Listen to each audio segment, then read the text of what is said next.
We're going to check in with our first guest of our second hour, Bill Morrisroe. He's the Chief Sales Officer at iShared Transportation and is joining us this morning to talk about rebranding a company and all that it takes. Bill, welcome to Freightwaves Now.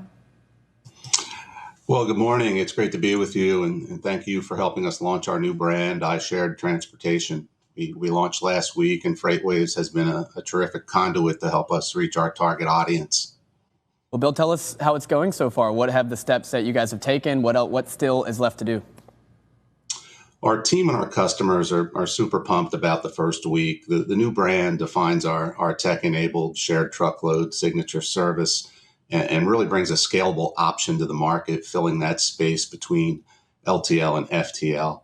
So we're receiving substantially more clicks on our website, iShared.com, after the launch last week, enabling us to bring on even more shippers.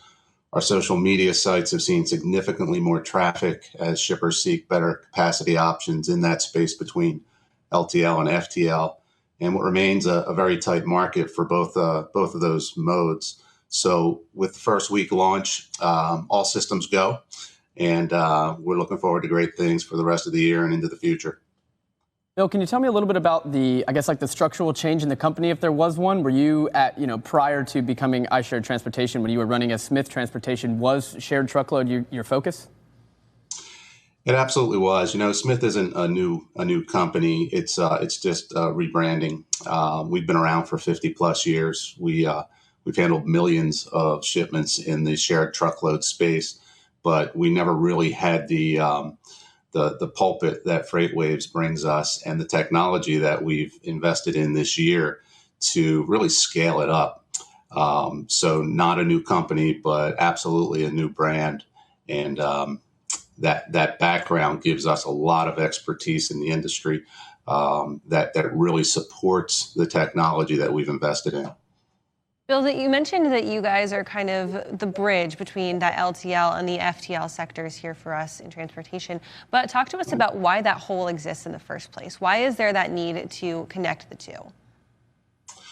So, that space between LTL and FTL has existed forever. And, many companies have attempted to fill that space, whether it be a partial truckload carrier, an LTL carrier trying to get bigger, a truckload provider offering multi-stops.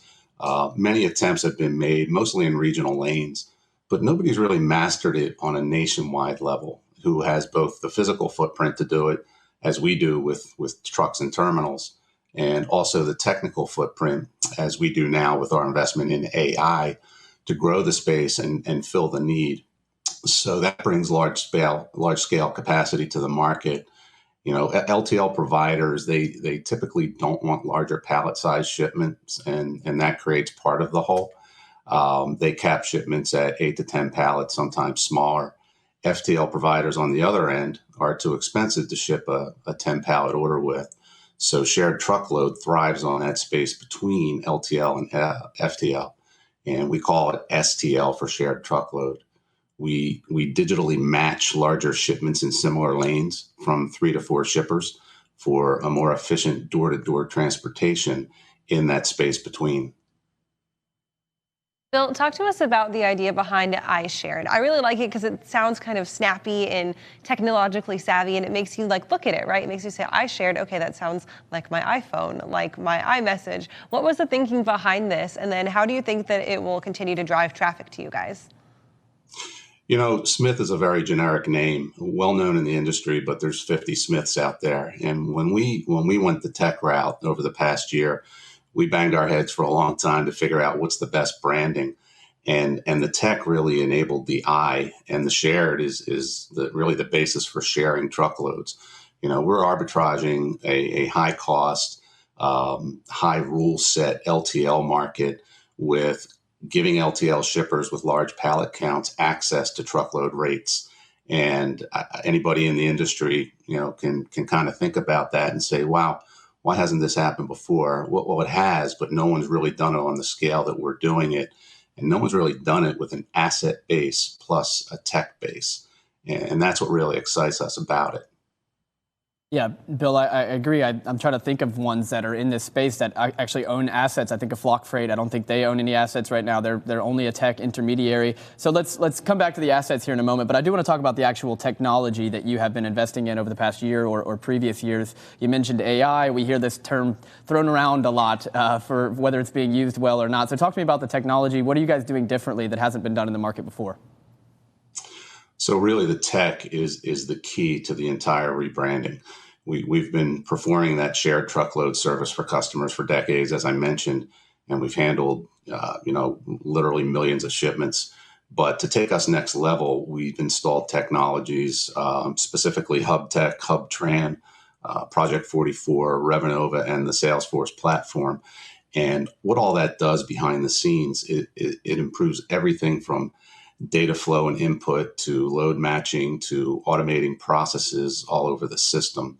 So it really is not just the physical transport of the freight becoming more tech enabled. It's an entire ecosystem of us becoming more touchless.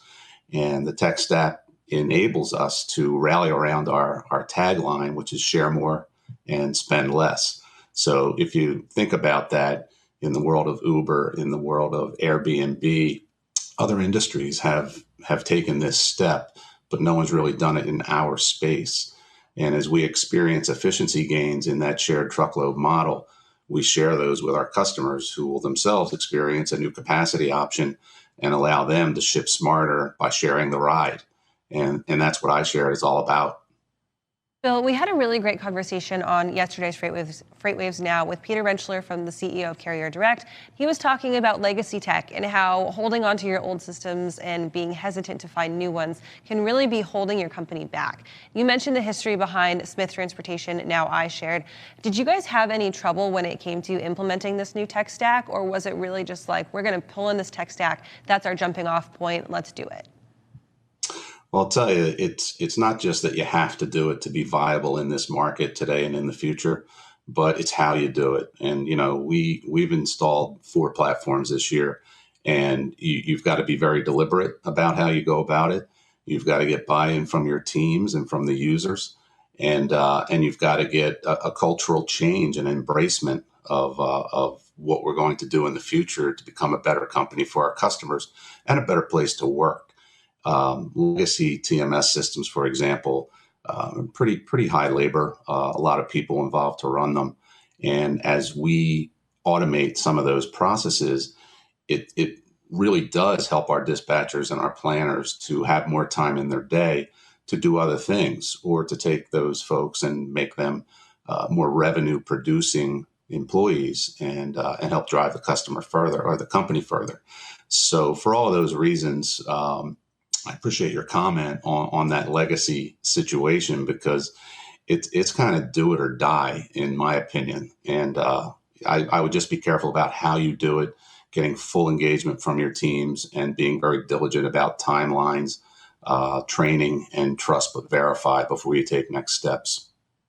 Right, because these can be very, very costly mistakes if you get 6 months into the tech and you realize this is not what I needed, and here I have spent not only millions on it, but months wasted trying to get it implemented and training my team on it. All right, Bill, what is next for iShared Transportation? What should we be looking forward to? Well, we just opened our Chicago Shared Truckload service a few months ago, and it's off and running pretty well. We have just started servicing Puerto Rico for our STL shippers out of the domestic U.S. And next year, Atlanta and Dallas are in our sights for terminal openings. So if you think about where we are in Miami, Tampa, Los Angeles, New Jersey, Chicago, when we had Dallas and Atlanta, we really have developed our power lanes, and density is the key to shared ride transportation. We won't go everywhere. That is more an LTL model, but there is so much upside in large scale LTLs moving through those power lanes that we feel we're just going to slam the market once this service is up and running and known as a new capacity option in the industry.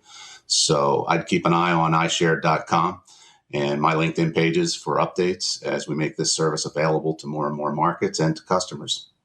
Hey, Bill, before we let you go, has there been any niche that has seen this as a good, has there been any niche that has come after this solution? Has it been retailers? Has it been manufacturers? Is there any in particular that have said, hey, this is a great solution for us? Yeah, typically it's higher value shippers. It's shippers with odd size shipments that can't be cross-docked through an LTL network without considerable damages. Remember, we're a shared truckload is a door-to-door service basically. So, we eliminate handling, we eliminate breaking down pallets, we virtually take OS&D out of the picture. So when you put all that together, it's the high value shipments, the shipments that can't be broken down off of pallets, and the odd size pallets that best fit our market. But we also see a lot of 4x4x4 pallets in the system as well. Bill, it sounds like you guys are doing great things there at iShared. Thank you so much for joining us this morning. Of course, you mentioned driving people to your website and to your LinkedIn, and we will go ahead and do that. And thank you again.